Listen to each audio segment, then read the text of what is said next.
اب آپ کو بیان کرتے ہیں برج سملہ کے بارے میں کہ ان کا 1 سے 10 ستمبر کا یہ اشرہ علم نجوم کی روشنی میں کیا کچھ بیان کر رہا ہے۔ وہ لوگ جو 24 اگست سے 22 ستمبر وہ لوگ جو 24 اگست سے 22 ستمبر کے اشرے کے دوران پیدا ہوئے ہیں وہ برج سملہ کے تحت آتے ہیں۔ اس کے علاوہ اگر آپ کو اپنی تاریخ پیدائش معلوم نہ ہو اور آپ کا نام پے غائن سے شروع ہوتا ہے تو بھی آپ برج سملہ کے تحت آتے ہیں۔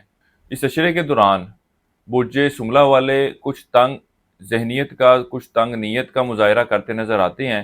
ان دنوں میں آپ کی آمدن کم اور آپ کے اخراجات کچھ زیادہ ہوں گے۔ اس کے علاوہ لیکن اس کے ساتھ ہی ساتھ یہ بھی دیکھنے میں آئے گا آپ لوگوں پر بہت جلد بھروسہ کرتے نظر آتے ہیں، جس کی وجہ سے اس عشرے کے دوران لوگ آپ سے اپنے کام نکلواتے نظر آتے ہیں۔ یعنی کہ یوں کہا جا سکتا ہے کہ آپ اپنی مصروف زندگی میں سے دوسروں کے کام کرتے نظر آتے ہیں بجائے کہ اپنے کام کرنے کے یا اپنے کام کی طرف زیادہ توجہ دینے کے۔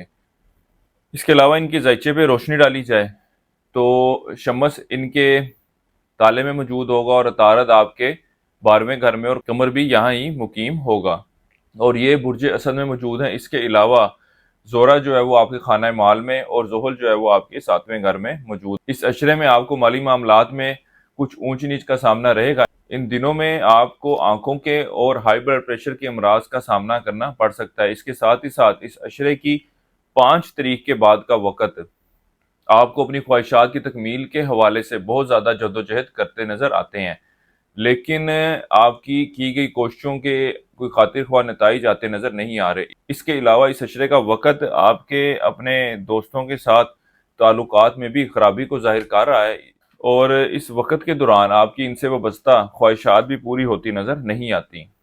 اس عشرے کے آغاز کے دنوں میں مریخ تربیع کرے گا نیپچون کو۔ اس کے علاوہ قمر مقابلے کی نظر پر ہوگا زحل کے ساتھ اور قمر تربیع کر رہا ہوگا مشتری کو بھی۔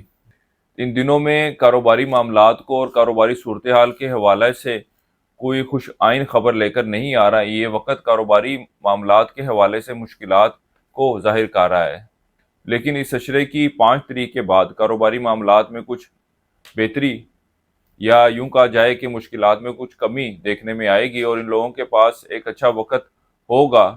برج سملہ والوں کے پاس ایک اچھا وقت ہوگا کہ اگر کسی سے ادھار لینا چاہتے ہیں تو ان دنوں میں کوشش کریں، ان کو ادھار رقم ملتی نظر آتی ہے۔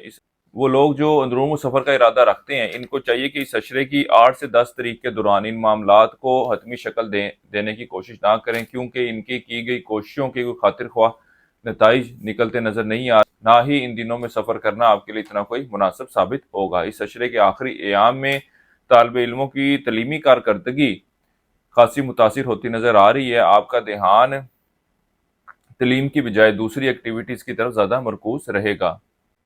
اس عشرے کے آخری دنوں میں آپ کو اپنے رشتہ داروں اور بہن بھائیوں سے ملنا جلنا ذرا کم رہے گا۔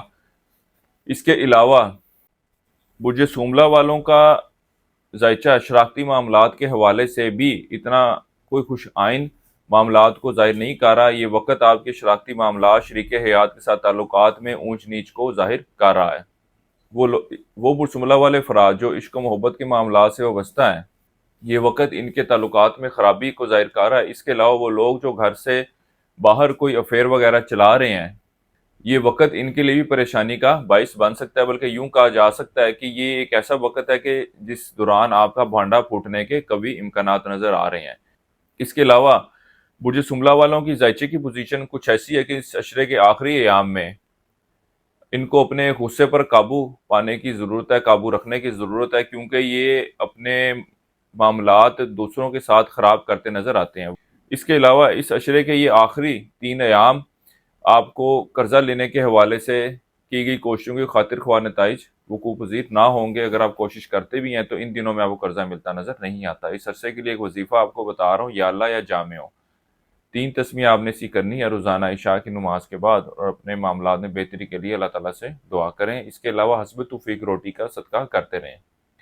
اس عرصے کی 7 تاریخ آپ کی 4، 5 اور 9 ستمبر کی ہے۔